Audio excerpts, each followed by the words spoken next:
And now I would like to request Kunal sir to take over from here and discuss about the pathogenesis related to this. Thank you, Salman Uh, sir. Thank you really very much for such a wonderful presentation, and a very, very warm welcome to Kunal sir for the pathology good section. morning. Good morning, all the faculties. Good morning, students. I hope you had a good session with PSM and microbiology. Now we'll be talking about two things. I'll be sharing two things with you. One would be the pathogenesis, how this disease is basically impacting the human body. And then secondly, after the pathogenesis, I'll be moving on to how we are diagnosing this disease. So I'll be sharing my screen. Now, as we all know that this disease basically, the SARS-CoV-2, it affects mainly the respiratory system.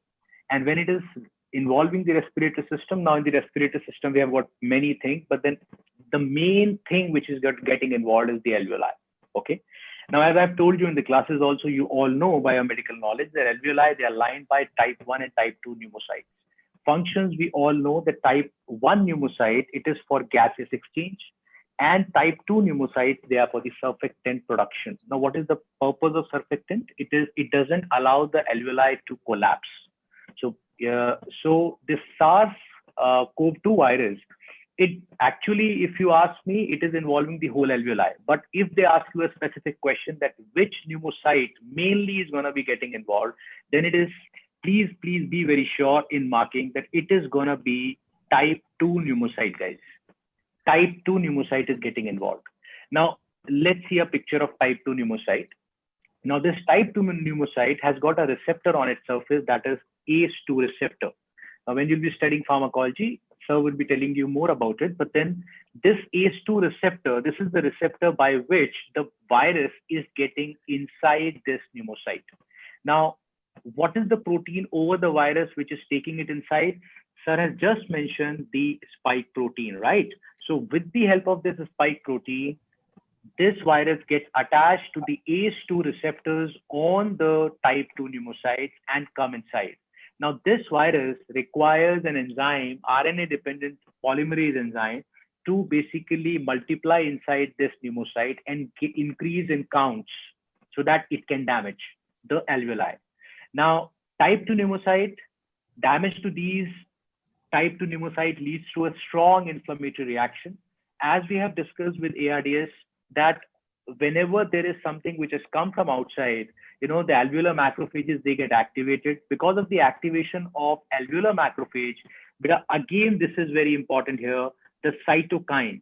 Now, because of the alveolar macrophage activation, we have production of cytokines inside our body, and mainly the cytokines would be, see, there are numerous cytokines which are being said, which are being studied, but the important one for the exams would be IL-1, IL-6, and TNF-alpha.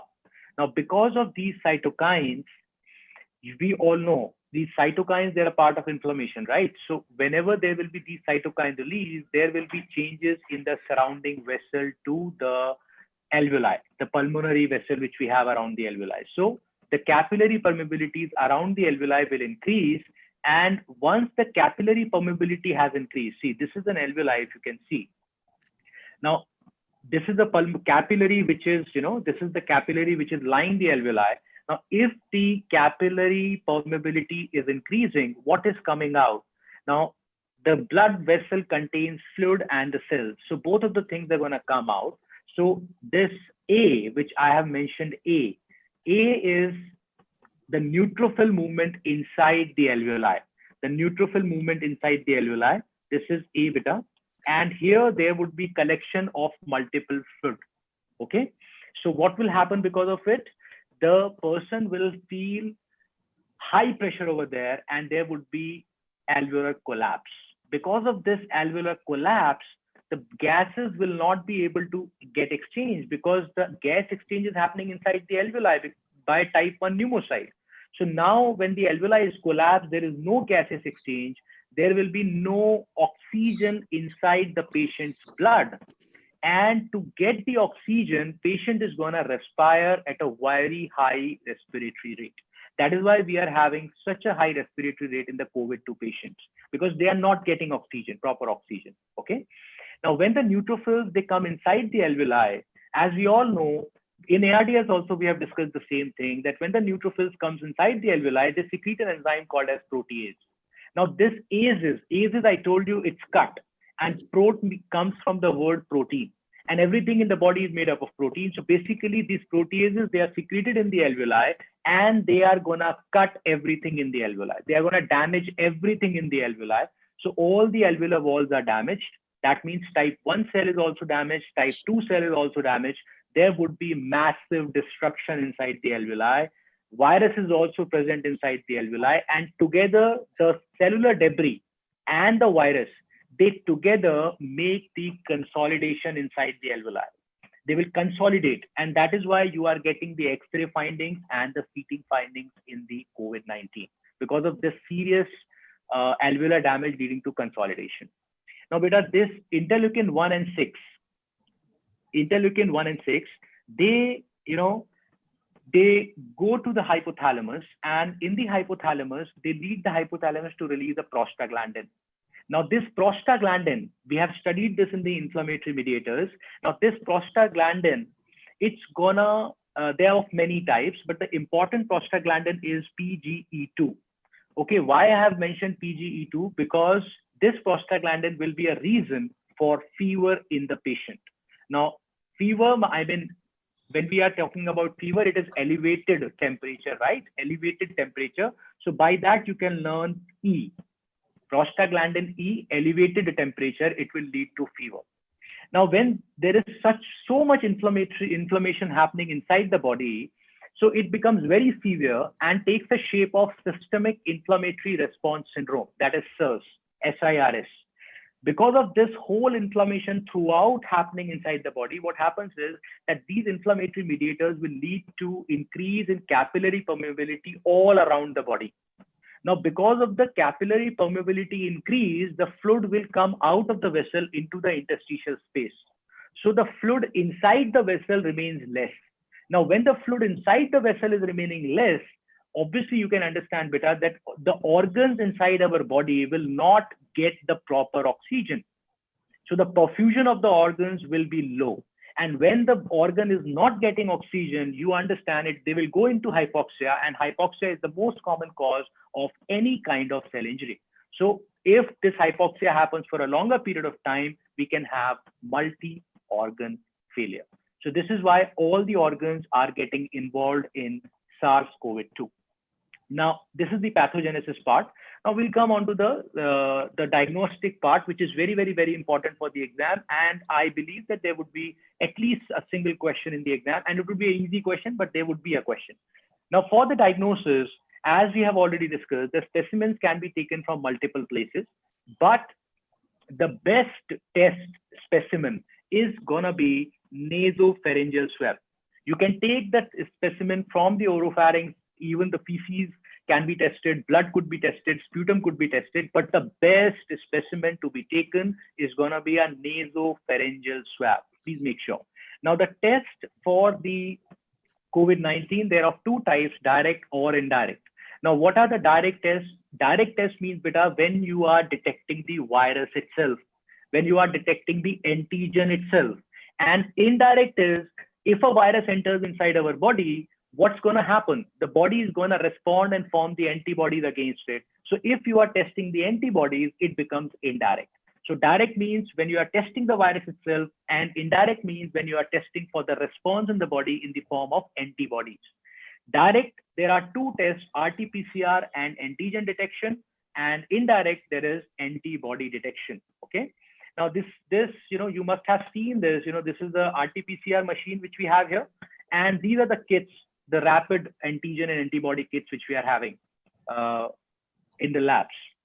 Now, Rt Pcr, please remember that Rt Pcr, this is the gold standard, beta. This is the gold standard test. The best test can be done, that is Rt Pcr. Why it is gold standard? Because it has got high sensitivity and high specificity. Among all the three tests which we are discussing, the highest sensitivity and the highest specificity is the Rt Pcr. But why we cannot use it all the time? Because it is time consuming. It is not in all the cities of India. We don't have it, and it is expensive also. Having said that, I'm emphasizing so much on RT-PCR that it is very, it is sensitive and specific. Still, I would tell you that a negative result on RT-PCR does not mean that the patient is not suffering from coronavirus. I'll explain you in a minute, but then just remember my sentence that negative result on RT-PCR does not rule out the possibility of a person suffering from coronavirus. Okay. Now let's talk about the antigen detection. Now this antigen detection, it's a very cheap technique, very widely used. We are using it now, and it has also got high specificity. What do I mean by high specificity? That if you get the antigen present, that means patient definitely is going to show positivity on this test. Okay, so whoever is having the disease will definitely show up, but the sensitivity is very low. When we are detecting the antibodies, again, it is very cheap and it is widely used. Ma'am has just told the serosurveillance, we are using this antibody detection method, but it is not for early diagnosis. You can very well understand for yourself this point that it cannot be used for early diagnosis. Why? Because antibody production inside the body will take some time. So if you are testing antibody in the initial phase of coronavirus, it will come negative and it can give you a false result. Talking about the stages of COVID, there are 4 kinds of stages in the COVID. Stage 1 is asymptomatic, happens from 0 to 5 days. 0, I have taken the time when the person has first contracted. Symptomatic, it is 5 to 14 days. Decline, it is going to be 14 to 21 days. And convalescence, matlab maza aa gaya, the person is absolutely fine now. It is 21 to 28 days. So it is easy to remember. First week, asymptomatic. Second week, primarily is symptomatic. Third week, it's going to be decline. And the fourth week, it's going to be convalescence. Okay. But remember the first week, jo maine bola na beta, that is still 5 days only. Okay. Not till 7 days. So 5 to 14 is symptomatic. Now, this is something, which is very important to understand, that I have made stage 1, stage 2, stage 3, and stage 4 with different colors. And I want to show you these in downwards. I have written days. Okay. So 0 days, 5 days, 7 days, 14 days, 21 and 28 days. Now, please try to understand here that when the person got contracted, beta, are you seeing this point? I'm highlighting with red color right now. I'm writing with red color. Now, this is what, 2nd day or 3rd day. Now, this red color line, which you are graph, which you are seeing on your screen, this is a graph for viral RNA. It is a graph for viral RNA. So the virus comes into a detective quantity that you can detect the virus. This quantity occurs not at the 1st day or the 2nd day. It might take some days, like 2, 3, like that. So if you are trying the RT-PCR at the 1st day, then you will not get the virus and you can misdiagnose the person. That is why it is said that RT-PCR sample should be given when the patient started, it is sometime like 5th day or 6th day, like that, we should do the RT-PCR. Because in RT-PCR, we are trying to find the viral RNA, and virus becomes detectable after 2-3 days of infection. Okay. So you can see that the virus starts after 2-3 days of infection, goes high in stage 2, that is the symptomatic stage. And towards the end of the symptomatic stage, the virus starts declining. And at the 28th day here, the virus is gone. This red color line is virus. This is the viral RNA. Okay. Now the pink color line. Now, beta, this pink color line, it signifies IgM antibody. What it is showing us? It is showing us IgM. Now, for the IgM, very, very, very important, first antibody to be formed against anything in our body is IgM. It will start at day 7. So antibody testing, if you have to do, what is the first day when you can check for the IgM antibody? You can only check it on 7th. Okay, this is the first time a person will have antibody inside against corona, if at all the person will have. So 7 days start forming, rises, and then it will be over after 21 days. Okay, so what is the time period for IgM antibody? 7 to 21 days in our body. And finally, the best antibody, that is IgG. Now, if they ask you a question that what is the first day when you'll see IgG antibody inside, then you can say it will be coming on day number 14. So end of the 2nd week. Now, this is an antibody which will start forming at the end of the 2nd week, but will go throughout. And if you are having this IgG antibody, if a patient of corona has got IgG antibody, that means very, very, very good prognosis. This immune response, this immunity towards the coronavirus will stay in the patient for a long time. Okay. So antigen, IgM antibody, IgG antibody. Okay. IgM 7 to 14, IgG starts at 7 to 21 is IgM, and IgG starts at day number 14, but remains for a longer period of time. Now, this is the last thing I want to discuss with you guys. This is a table which I have made, and in this I am showing you different scenarios which can happen. Now, in the first scenario, I have highlighted the important ones, but we'll discuss one by them quickly. Rt-PCR test result is negative, IgM is negative, and IgG is negative. That means a normal person. The person is not COVID positive. The person is not suffering from COVID disease, but the person is at risk of suffering it because the person does not have any immunity against it, right? Now, the second one, Rt-PCR is positive, IgM is negative, and IgG is negative. That means there is no antibody response that happened inside the patient, but the virus has come. That means the patient is COVID-19 positive, but even the 7th day has not come, because at the 7th day, what should have come? IgM should have come. So either IgG be negative or IgM be negative. So it is COVID positive less than 7 days. See the third scenario. Rt-PCR positive means viral RNA positive, IgM positive, but IgG is not positive. That means that this is COVID positive patient, but then the day is less than 14th day, because from the 14th day, IgG will come. So it is generally a picture of 7th to 10th day of COVID. Now, fourth, when we are talking about fourth, Rt-PCR negative. That means the patient viral load has gone. IgM is positive and IgG is still negative. Now, negative Rt-PCR with positive IgM, it is again an important scenario that the viral load might be low, that the Rt-PCR is not able to pick up the virus. But because we have IgM, that means we can confirm one thing, that the patient is recently infected. That is why we are having IgM.